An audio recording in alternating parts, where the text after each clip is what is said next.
सिद्धेभ्यः।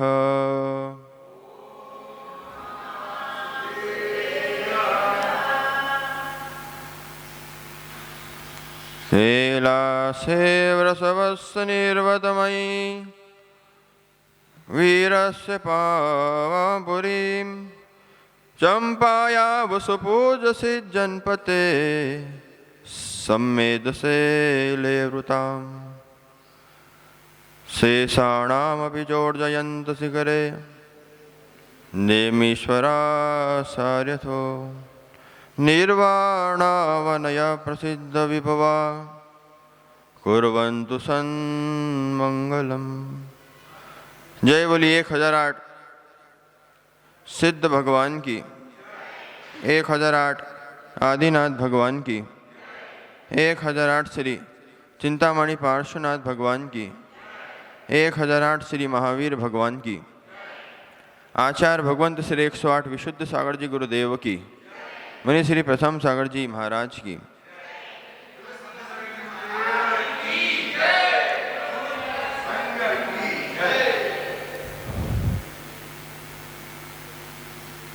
भव्य बंधुओं, अंतिम तीर्थंकर भगवान वर्धमान स्वामी के शासन काल में विराजमान होकर हम उनकी पावन पीयूष देशना का यहाँ रसपान कर रहे हैं। भगवान श्री वर्धमान स्वामी की यह पीयूष देशना जीवन को वर्धमान करने के लिए बहुत ही महत्वपूर्ण कहलाई है।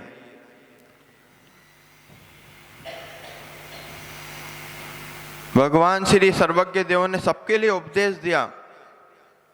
आवाज आ रही? पक्का? तो मैं चालू होता हूं फिर। यदि जीवन में आपको भगवान के उपदेश की और सद्गुरु के उपदेश की आवश्यकता है तो आपका आवाज भी आना चाहिए, क्योंकि आवाज तो हम हर चातुर्मास में सुनते हैं, आवाज तो हम हर टीवी पे, मोबाइलों पे, लैपटॉप पे सुन लेते हैं, प्रवचन सुन लेते हैं, स्वाध्याय भी कर लेते हैं, लेकिन भीतर से जब आवाज आना लग जाती है, भीतर का यदि मोर मयूर नाचने लग जाता है, बस वहीं से आपकी भक्ति प्रारंभ हो जाती है।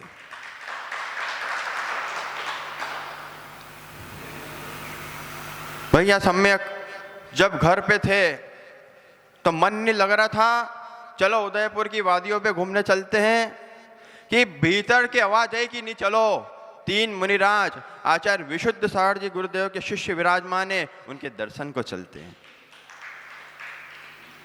क्या परिणाम हुए थे? तुम्हारी क्रिया, क्या तुम्हारी क्रिया, तुम्हारे भाव और तुम्हारी भावनाएं तुम्हारे चेहरे पे झलक जाती है। इन बच्चों के चेहरे देखकर तो यही लगता है कि देव शास्त्र गुरु की भक्ति ठसाठस भरी हुई है। इसलिए ज्ञानियों, र से राम और र से रावण भी आया है। क्या?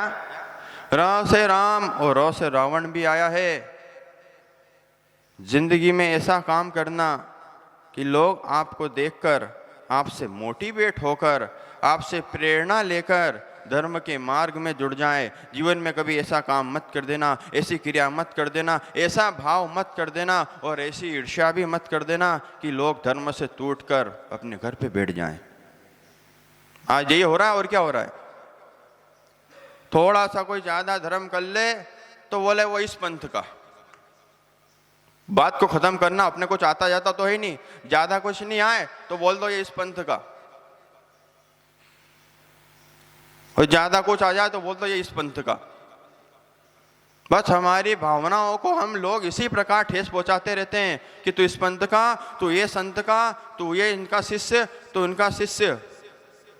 एक बार यदि वर्धमान स्वामी पंचम काल में आ जाते, आएंगे नहीं, न मेरा पुण्य इतना है, न तुम्हारा पुण्य इतना है। बेचारे तीर्थंकर तो अपनी परमात्मा को, आत्मा को परमात्मा बनाकर सिद्धालय चले गए। यदि गलती से वो आ जाते तो यही कहते कि तुम मेरी मुद्रा को क्या देखते हो, तुम मेरी मुद्रा में क्या देख रहे हो? मैंने दीक्षा ली थी अपने लिए, लेकिन लोगों ने कल्याण किया मेरी मुद्रा को देखकर, लोगों ने कल्याण किया मेरी मुद्रा को धारण करके, लोगों ने कल्याण किया मेरे जैसी चर्या करके, लेकिन उनकी चर्या में दोष ढूंढने वाले तुम श्रावक कौन होते हो? आज तुम यही देखने लग जाते हो।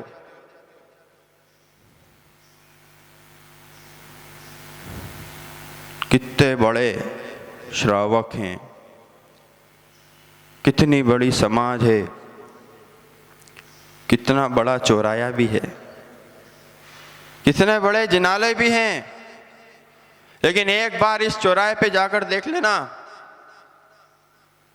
यहां से जब 4 लोग शव यात्रा को लेकर जाते हैं तो ये वही चौराया होता है, और वही चौराहे पे जब मुनिराज अंजुलि बांध के हार चर्या के लिए निकलते हैं तो ये वही चौराया होता है। तुम भी जब निकलोगे तो इसी चौराहे से निकल जाओगे, लेकिन मैं साफ साफ कहता हूं मेरी जिनवाड़ी माँ की आज्ञा है। क्या है? सुनते ही नहीं यहाँ के लोग। परमिशन है, आज्ञा है कि भैया जाने से पहले तो जिनवाणी कहती जलने से पहले जलना छोड़ देना, तो ना तुमको पंथवाद दिखेगा ना संतवाद दिखेगा, ना कोई छोटा बड़ा दिखेगा। ओ हो धन्य हो आचार्य भगवंत, धन्य हो मुनिराज भगवंत योगीश्वर, जिनको कोई छोटा बोल दे तो उदास नहीं होते, कोई प्रशंसा कर दे तो खुश नहीं होते, कोई बुराई कर दे, यहाँ तक कि अभागे लोगों ने गुरुओं को अपशब्द भी कहे पीठ पीछे। लेकिन मेरी एक बात ध्यान रखना, जिनवाणी की आज्ञा है, जिनवाणी की परमिशन है, कभी भी देवशास्त्र गुरु के विरोध बोल मत देना भैया, बोल मत देना। सारे कर्म, सारे मंत्र, सारे कर्म, सारा धार्मिक अनुष्ठान एक जगह रखा रह जाएगा। यदि देवशास्त्र गुरु के विरुद्ध आपके मुख से कुछ निकल गया हो तो उत्तम क्षमा बोल देना। क्या बोल देना? इतनी धीरे बोलोगे? उत्तम क्षमा। ये तुम्हारी क्या हो जाएगी? क्षमा हो जाएगी भाई प्रियांशु, क्षमा हो जाएगी, साथ में कर्म की निर्जरा हो जाएगी। और जिन जिन लोगों ने अपने साथ धर्मी श्रावक की बुराई करी है, त्यागी व्रतियों की बुराई करी है, निंदा करी है, आज नहीं तो कल उनके जीवन में अंधेरा जरूर आएगा। और आ भी गया है कई लोगों के। तो तुम बोलते हो मेरा मन नहीं लगता भगवान के दरबार में, मंदिर में मेरा मन नहीं लगता, प्रवचन में मुझे नींद आ जाती है। तुमने ऐसा कर्म बांधा है कि तुम उस कर्म की सत्ता को हटाने का पुरुषार्थ भी नहीं कर पा रहे हो। पुरुषार्थ तुम्हारा जब प्रारंभ होगा जब तुम्हारा मन लगने लग जाएगा। तो तुम बोलते हो मन नहीं लग रहा, मन को लगाना पड़ेगा हितेश। तू नहीं आया तो वो कैसे आएगा? वो नहीं आया तो सब कैसे आएंगे? सब नहीं आए तो मैं कैसे आऊंगा? इसलिए तेको भी आना पड़ेगा, तेरे पड़ोसी को भी आना पड़ेगा, वो चश्मा टांग के जेब में बैठे कुर्सी पे घड़ी पहन के उनको भी आना पड़ेगा।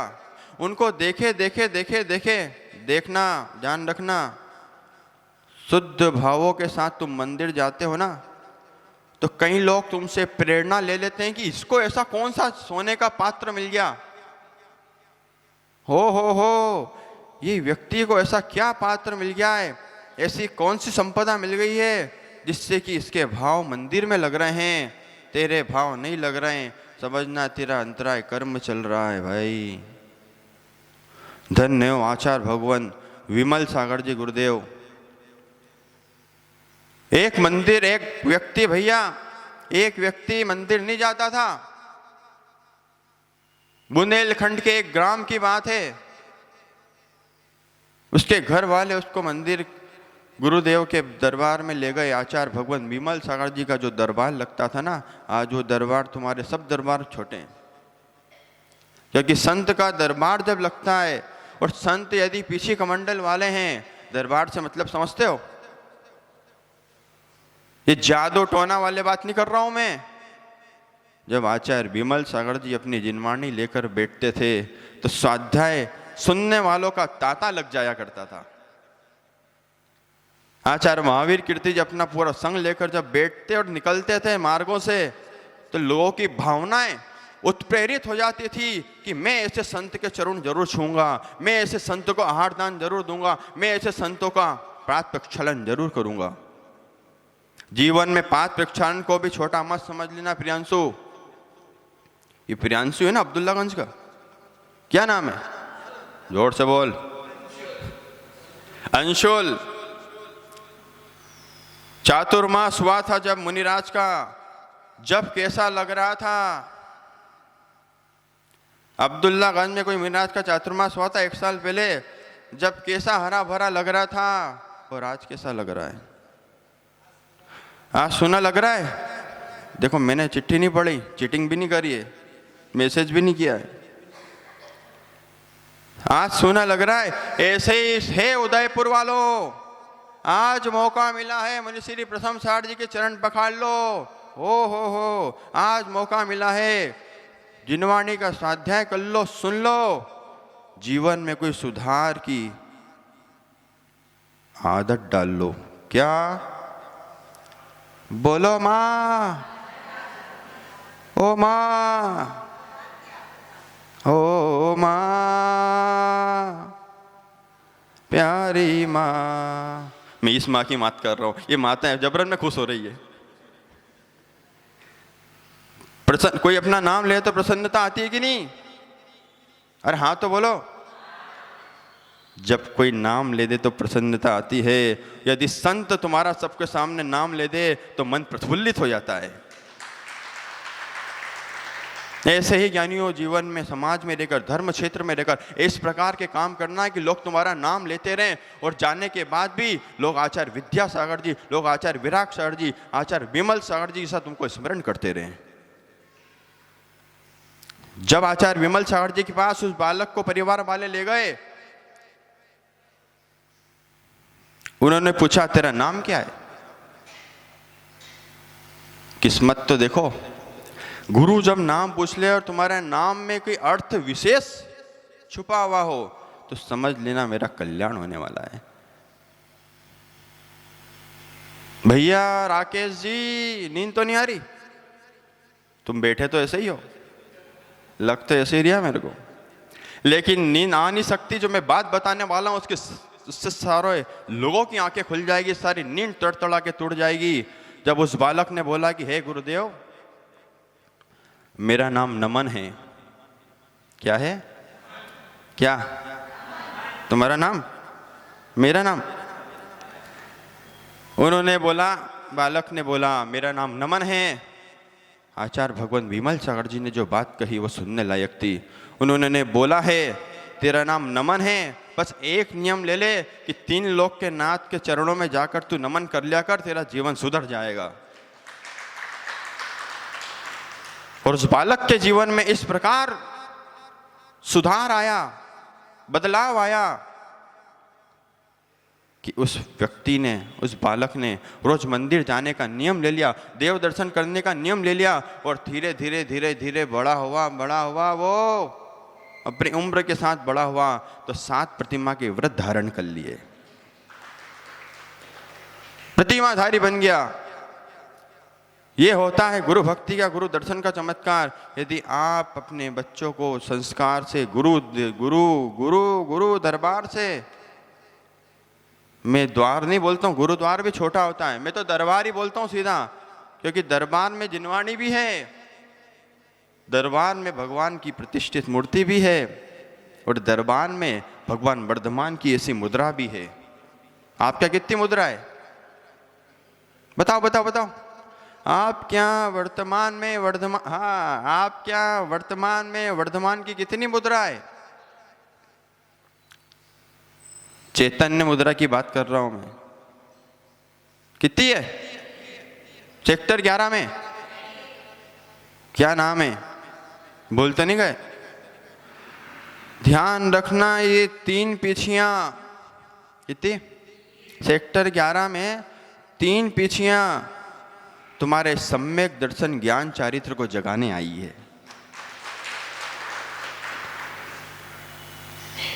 और जीवन में बस ये बात ध्यान रखना, र से राम, र से रावण बना, लेकिन भविष्य में वही तीर्थंकर बन के सबको राम जैसा जीवन दिखाएगा। अपने जीवन को उपयोगमय बनाने के लिए अपने लाइफ स्टाइल को चेंज करो। पूरा फाउंडेशन बिगड़ा हुआ है और बोलते हो कि मैं लाइफ स्टाइल को सही जी रहा हूँ। ओह, लाइफ स्टाइल को कैसे सही करूँ मैं? भाई, ब्रह्म मुहूर्त से बढ़कर उठने का कोई जीवन में मुहूर्त नहीं है। सूरज तुमको आकर उठाए तो तुम क्या उठे? सूरज को उठने के पहले तुम जागरण करके भगवान के चरणों में नमन कर लो तो तुम उठे ही उठे। भैया, मैं सफल नहीं हो पा रहा हूँ गुरुदेव, मैं तरक्की कैसे करूँ, मैं कैसे सक्सेस हूँ, मैं कैसे धर्म करूँ, मैं कैसे बोलियाँ लूँ, कैसे दान करूँ? उसका एक ही मंत्र है, ओम श्रीम नमः। बोलो, देखो देखो देखो, बोलो, देखो देखो, बोलो। देख रहे हो दादा इनको तुम? मैंने जब आखिरी में बोला कि बोलियां बढ़ाने का, धन वैभव बढ़ाने का एक मंत्र है, तो सब के सब बोलने लगे। बोलो। अरे यार, वो पारस भ्याता की आवाज नहीं जा रही, तो ढंग से तो बोलो। अरे ढंग से बोलो। और क्या? बस भगवान के जिनालय में आके इस मंत्र की जाप करते रहना, तुम्हारा वैभव और भंडार कभी खत्म नहीं होगा। लेकिन यह है, मंदिर में आके बोला है मैंने, मंत्र तो ले लेते हो, विधि भी सीख के जाया करो। पता पड़े मंत्र मिल गया, सब कुछ मिल गया, घर में बैठे मंदिर मत जाओ, बस मंत्र मिल गया, ओम ओम ओम ओम ओम ओम, पता पड़ा जो था वो भी जाने लगा। पूरी विधि के साथ मंत्र जाप करोगे, पूरी विधि के साथ धर्म का अनुष्ठान करोगे, तो आज के आज नहीं, उसी क्षण फल मिलेगा। क्या? उसी क्षण फल चाहिए, इसी क्षण फल चाहिए। तो आते रहो, मुस्कुराते रहो और भगवान को प्रसन्न चित्त होकर दर्शन करते रहो। कभी भी मन खराब होना तो मैं तो कहता हूं भगवान का दर्शन ही मत करना। कम से कम पाप में जाने से तो बच जाओगे। तुम्हारे घर की लड़ाई कसाय, इतना टेंशन तनाव बैठा हुआ है और तुम भगवान के दर्शन कर रहे हो, मन नहीं लग रहा है, चित्त प्रसन्न नहीं है। आगम में आचार्य भगवंतों ने साफ साफ बोल दिया है, भाले संस्थापयुक्ता करो, ऐसे करो। इसलिए आज के बाद यूं मत करना। कई लोग तो घुटने से ही पेट छू के हो जाते, ओम भाले संस्थापयुक्ता। बोलो, भाल क्या है? ये भाल है, वो देखो कितने अच्छे से कर रहे हो, ये इसी प्रकार से है। तुम उधर मत देखो, तुम भी अच्छे से कर रहे हो। ये इस प्रकार से भगवान को नमस्कार कर लिया करो और अपने चित्त को प्रसन्न रख के भगवान का दर्शन करना। और ये सोचना मैं इतना पुण्य आत्मा हूं कि मुझे 3 लोक के नाथ के दर्शन हो रहे हैं। जो पापी आत्मा है उनको भगवान के दर्शन तक नहीं होते। ओ हो। आधे तो महाराज जी होते ना, जितने भी महाराज है देश में अपने, वो आधे महाराज जी तो इसलिए ही प्रसन्न और खुश रहते हैं, चाहे खावे मिले चाहे पीवे नहीं मिले। क्या बोलते हैं बुंदेलखंड में? ऐसे बोलते ना, चाहे खावे मिले कि ना मिले, लेकिन देखो इनके चित्त और चेहरे हमेशा प्रसन्न रहते हैं। क्यों?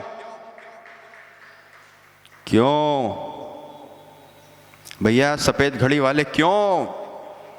जल्दी जल्दी बोलो, टाइम हो रहा है तुम्हारा। क्यों प्रसन्न रहते हैं? तुम प्रसन्न नहीं रहते हो, इसलिए तुम हमारे अंदर की बात बता भी नहीं सकते। अब सब एक दूसरे का मुंह देख रहे हैं। क्यों प्रसन्न रहते हैं? अरे तुम लोग तो सब, कभी विधान होता है, कभी अनुष्ठान होता है, कभी पूजा होती है भैया, तो तुम बड़ी बड़ी पोशाकें पहन लेते हो, मुकुट लगा लेते हो, माला पहन लेते हो, स्वधर्म इंद्र इंद्राणी बन जाते हो, लेकिन धन्य है मेरे दिगंबर मुनिराज जो भगवान की जैसी मुद्रा को धारण करके भगवान की भक्ति करते हैं। समझ में आया मैटर? चलो फिर इस मैटर को कल और बात करेंगे। बोलिए 1008 श्री महावीर भगवान की।